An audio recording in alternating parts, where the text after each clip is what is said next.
Mais uma prova contra Moraes. Ele não tem mais escapatória. Ele já não tinha antes, agora não tem mais. É só se ele realmente aplicar e fazer jus à ditadura, né? Que nós estamos vivendo aqui no Brasil. Mas nem o sistema aguenta ele mais. Então vamos ver o que o Peter aqui do canal Ancapsul fala sobre isso, o que ele tem pra mostrar pra gente, porque parece que é algo bem sério. Então seja bem-vindo ao canal Contraste, por favor. Senta o pé no peito do like, se inscreve e ativa o sininho para receber as notificações dos próximos vídeos. Vamos dar uma olhada aqui. Traz uma informação aqui que é muito relevante sobre a cronologia dos fatos aí nessa história toda do Alexandre de Moraes com o Banco Master e coisa e tal, né? Porque é relevante por quê? Eu já falei sobre essa cronologia, muito estranho, porque a compra do Banco Master foi no início, em março de 2025. Em tese, o Alexandre de Moraes passou a sediar o Banco Central para que o Banco Master fosse vendido para o BRB e coisa e tal. E a Magnitsky só entrou em julho e coisa e tal, então como é que eles falaram sobre Magnitsky, se teve reunião antes disso, enfim. Mas esse problema aqui é um problema que eu já falei no meu vídeo anterior. Tem um outro problema de cronologia nessa história, que é muito mais sério, porque pode ligar esse caso do Moraes e do Banco Master com também a questão do 8 de janeiro e da ação contra o Bolsonaro e contra a direita aqui no Brasil, né? Qual que é essa ação? O caso contra o Ibanez Rocha, que é o governador do Distrito Federal, vocês lembram? Ele era investigado, supostamente ele teria ajudado o Bolsonaro no 8 de janeiro, teria facilitado o saque do 8 de janeiro, não sei o que lá, arrumado aquela confusão toda, né? Enfim, ou seja, o Ibanez Rocha estava nos inquéritos todos, até março de 2025. E o que aconteceu em março de 2025? O BRB anunciou a compra do Banco Master. Lembra, o BRB é o Banco Regional de Brasília. Quem manda no BRB, em última análise, é o governador de Brasília, o Ibanez Rocha. Será que tem alguma coisa aqui? Assim, a coincidência das datas é importante, porque, de novo, tem que ficar provado que toda essa ação do Alexandre de Moraes foi, na verdade, para facilitar a vida do Banco Master, já é causa para anular a porcaria do processo inteiro, entendeu? Ou seja, não é só o Alexandre de Moraes perder o cargo de ministro dele, a gente está falando aqui de anular toda essa lambança que foi feita por ele na questão do 8 de janeiro. Eu sou Peter Turguniev, esse é o Ancapsul, e essas notícias foram sugeridas por Nikita Molotov. Peter perdeu 2k de follow apoiando a SBT e várias outras pessoas. Obrigado aí ao pessoal que sugeriu notícias lá no nosso site, no visãolibertaria.com, e obrigado a você que está assistindo o nosso vídeo. Se você gosta do nosso conteúdo, por favor, deixe o seu like, se inscreva aqui no canal, né? E não perdi 2k de follow, não. Esse pessoal ficou chateado com a SBT. Eu não deveria SBT, não. Eu falei simplesmente não vi nada demais no que aconteceu lá no SBT. Mas enfim, cada um tem o direito de discordar de mim, e se quiser parar de me seguir por isso, eu só lamento, tá? Eu falo o que eu acho que é o correto sempre, 100% da chance, não faço conta de inscrito no meu canal, porque seguir inscrito no canal é a maneira mais certa de você se ferrar fazendo YouTube, né? Pois bem, mas vamos falar sobre o assunto aqui, que é um assunto importante nesse caso aqui, né? O Cláudio Dantas chama atenção para a cronologia dos fatos que complica a versão do Moraes, né? Então ele diz aqui que o Alexandre de Moraes diz que seus contatos com Gabriel Galípolo tinham por objetivo obter esclarecimento sobre a Lei Magnitsky. E a gente sabe que, sim, de fato, houve reuniões para tratar da Lei Magnitsky. A questão é que o problema é cronológico, já que a Malu Gaspar contou que o encontro entre ambos se deu em julho e que foi precedido de 3 telefonemas anteriores. Lembra? A Lei Magnitsky sobre Alexandre de Moraes foi decretada no final de julho, dia 30 de julho. Então a gente sabe que teve, de fato, reuniões para tratar da Lei Magnitsky com o Banco Central ao longo de agosto. Eu já falei isso no vídeo anterior. A Malu Gaspar falou que essas reuniões teriam sido em julho. Em julho não tinha Magnitsky ainda, então não tem como. E nem havia, ninguém acreditava que teria Magnitsky. Foi uma surpresa, né? A gente sabia que o Trump estava planejando, que, né, a gente queria muito que o Trump aplicasse a Magnitsky, mas não havia ainda essa indicação, né? Então aqui, ó, para a versão do ministro fazer sentido, todos os contatos e a reunião precisariam ter ocorrido entre os dias 30 de julho, quando a Magnitsky foi aplicada, até o dia 31, último dia do mês. Não faz sentido algum, né? Ou seja, não tem lógica isso. É curioso notar que o comunicado à imprensa divulgado por Moraes é genérico. Ele não detalha as datas das conversas com as autoridades citadas, tampouco desmente efetivamente que o tema Master tenha sido tratado em algum momento. A nota do Alexandre de Moraes fala que falaram exclusivamente sobre Magnitsky, portanto, que não falaram sobre o Banco Master. Mas, de novo, fala que dessa reunião que ele está dizendo, pode ser que tenham havido outras reuniões que tenham falado sobre o Banco Master, né? E também não fala de telefonemas. Pode ser que o caso do Banco Master tenha sido tratado mais por telefonemas. Então, eu já tinha mencionado este problema cronológico no meu vídeo anterior, na cronologia da coisa. Mas ainda tem mais outra coisa nessa história aqui, né?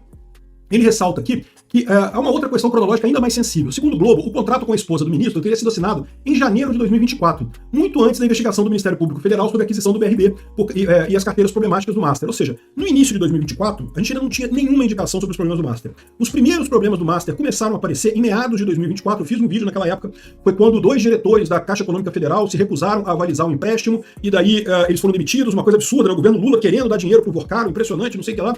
Mas até ali ninguém falava muito do Banco Master. O Banco Master existia, estava ali, ninguém falava dele, né? É lógico que lá no mercado financeiro, muita gente já sabia que o Banco Master não estava essas coisas todas, não estava assim 100%, mas era um assunto que para o resto da população não chegava, né? Naquele momento a gente já fez um vídeo falando sobre o Banco Master, que tem uma história estranha, que o cara é ligado ao PT, ligado à Bahia, e né, umas coisas muito estranhas isso daí, né? Mas aí, segundo estou dizendo, esse contrato foi assinado em janeiro de 2024 para falar da venda do Banco Master para o BRB. Como é que pode isso? Se ainda não tinha nenhuma negociação nesse assunto, né? E, no entanto, foi o que foi feito, né? E aí ele elabora 2 possibilidades aqui. Uma possibilidade é que esse contrato tenha sido retroativo, ou seja, que na verdade ele foi assinado em 2025, mas aí o Banco Master pagou uma grana, pagou essas parcelas anteriores todas de uma vez só e assinou um contrato retroativo exatamente para não ficar parecendo que estava fazendo um contrato agora por conta da venda do Banco Master para o BRB, esse tipo de coisa. Então, essa é uma possibilidade, né, dele ter assinado retroativo. Outra possibilidade é que desde aquela época eles já estavam discutindo isso, é que não estava aparecendo ainda. Não havia ainda informações de compra do Banco Master pelo BRB, mas já estava se discutindo isso naquela época, né? Aqui, ó, outro dado cronológico a ser considerado, no caso da tentativa de compra do Master pelo BRB, é que ela foi anunciada no dia 31 de março de 2025, um mês após Moraes arquivar definitivamente o inquérito contra o governador do DF, o Ibanez Rocha, por causa do 8 de janeiro. E aí que eu falo pra vocês, isso daqui é uma coisa muito importante, é muito importante isso. Porque realmente é uma coincidência grande, tá? Assim, de novo, pode ser coincidência. Não, por um acaso, aconteceram as duas coisas, né? Uma depois da outra. Né? Correlação não implica em causalidade, o fato de uma coisa ter acontecido depois da outra, logo depois da outra, não quer dizer que tenha havido alguma coisa, mas nesse caso aqui, a gente tem a situação do Ibanez Rocha. O Ibanez Rocha talvez possa dar alguma informação sobre isso, se for o caso. E o que eu quero dizer com essa história? Em tese, o contrato que foi assinado entre o Banco Master e a empresa do Alexandre de Moraes foi assinado em 2024 para vender o Banco Master para o BRB. Você pode imaginar que o Ibanez Rocha não queria vender, não queria comprar o Banco Master, né? O BRB não queria comprar o Banco Master, porque todo mundo já sabia, àquela altura, no início de 2025, que o Banco Master estava cheio de coisa, que estava cheio de problema, né? Aí, vamos imaginar uma hipótese, eu não estou dizendo que isso aconteceu, eu não tenho provas disso. Tudo que a gente tem aqui é a correlação temporal. Vamos imaginar que o Alexandre de Moraes virou para o Ibanez Rocha e falou assim: Ibanez, o negócio é o seguinte, tu compra o Banco Master com o BRB e eu te tiro do inquérito. Porque lembra, o Ibanez Rocha estava nesse inquérito que condenou o Bolsonaro, condenou os generais todos, condenou a galera toda, né, 27 anos de cadeia, 21 anos de cadeia, esse pessoal todo. Esse inquérito, o Ibanez estava nele. O Ibanez foi acusado de ter facilitado o 8 de janeiro. Teve várias pessoas, inclusive do comando da Polícia Militar do Distrito Federal, que acabaram pegando cadeia. Um monte de gente foi pra cadeia ali no comando da Polícia Militar ali no Distrito Federal. Eu acho um absurdo isso, não tem nenhuma indicação de que eles tenham feito nada de errado, coisa e tal, mas enfim. O fato é que estava todo mundo no inquérito. E você sabe que o Alexandre de Moraes tirar alguém do inquérito é uma raridade. Ainda mais o Ibanez Rocha, que é muito próximo ao Bolsonaro. Então, assim, em tese, por que o Alexandre de Moraes tirou o Ibanez Rocha? Aqui, ó. Moraes arquiva o inquérito contra o Ibanez Rocha pelo 8 de janeiro. Isso aqui aconteceu no dia 5 de março de 2025. Tá aqui, ó. O ministro Alexandre de Moraes, do STF, arquivou nessa quinta-feira, dia 5 de março de 2025, o inquérito que investigava o governador do Distrito Federal, Ibanez Rocha, por suposta omissão na contenção dos atos de depredação da sede dos três poderes no dia 8 de janeiro de 2023. Ou seja, livrou o Ibanez Rocha de qualquer consequência aí de condenação nessa história toda, né? O ministro acolheu a recomendação da PGR na última semana e se manifestou a favor do arquivamento. Segundo o procurador-geral, o Paulo Boné, os fatos apurados até o momento não justificam a continuidade do inquérito, então acabou. O Ibanez Rocha foi liberado dessa história do 8 de janeiro, né? E aí, no final desse mesmo mês, o mesmo mês de março, que no dia 5 de março de 2025 o Ibanez foi liberado, no dia 31 de março, desculpa, dia 28 de março, daqui a 28 de março, o BRB anunciou a aquisição do Banco Master. Então, assim, de novo, é apenas uma coincidência cronológica, pode não ter absolutamente nada a ver uma coisa com a outra, né? Mas todo mundo, a essa altura, já no início de janeiro, todo mundo já sabia que o Banco Master estava na merda. Então, para o BRB querer comprar o Banco Master, uma coisa complicada. O que o Ibanez Rocha ia ganhar com isso, né? E a gente pode imaginar que tinha corrupção envolvida. Sempre tem, lá em Brasília sempre tem isso, mas né, pode-se imaginar que o Ibanez Rocha não ia querer comprar esse banco de grátis. Agora, imagina essa situação, se o Alexandre de Moraes, que já é o advogado do Banco Master já, não apenas, se isso for verdade, e de novo, eu estou colocando apenas uma hipótese aqui, eu não tenho nenhuma prova disso, se isso for verdade, isso indicaria que o Alexandre de Moraes, mais do que meramente, no caso do Galípolo, ele foi meio na conversa, pô, Galípolo, quebra o galho aí, já é um absurdo, já não poderia fazer isso, porque ele é um juiz do STF, ele não poderia usar dessa forma, né, a advocacia administrativa que ele chama, né, não poderia tentar ajudar o cara lá, e ainda mais, que ele não era o contratado foi o escritório da mulher dele, né? Ele não pode fazer esse tipo de coisa porque ele é ministro do STF. E ele foi lá e tentou falar com ele. Então é um absurdo isso. Mas nesse caso aqui, se isso for verdade, se essa hipótese totalmente não fundamentada em nada além da cronologia dos fatos, se isso for verdade, ele foi muito além disso. Ele suspendeu um processo exclusivamente por conta de ganhar uma vantagem de compra do Banco Master pelo BRB. Não parece razoável isso? Você estava querendo muito que o BRB fosse comprado pelo Banco Master, você havia um contrato com o escritório da mulher dele, ganhando fortuna para garantir que o Banco Master fosse comprado pelo BRB. Você pode imaginar que já há algum tempo o Alexandre de Moraes tem feito coisas para garantir essa venda do Banco Master para o BRB. E aí talvez, isso incluísse pressionar o Ibanez Rocha com os inquéritos. E aí, no momento que você tem um inquérito que foi usado para pressionar pela compra de um banco quebrado, ou seja, quer pegar um prejuízo privado e ia trazer para o Estado e coisa e tal, fazer todo mundo pagar por esse prejuízo, se isso realmente se confirmar, meu amigo, isso daqui é uma pedrada, cara. Isso aqui é uma outra, é para anular a porra toda. Anular todos os inquéritos do STF. Não, imediatamente, não tenho o que dizer. Por quê? Por suspeição do Alexandre de Moraes. Se ele estava agindo não para punir o crime, mas para favorecer o Banco Master, os inquéritos são todos nulos, né? E, bom, esses inquéritos são nulos por uma série de irregularidades. Eu já falei para vocês, não vou repetir aqui, mas tem uma série de irregularidades nesses processos do golpe do Bolsonaro. Tem um monte de processo lá que é absurdo do Alexandre de Moraes contra um monte de gente nessa história.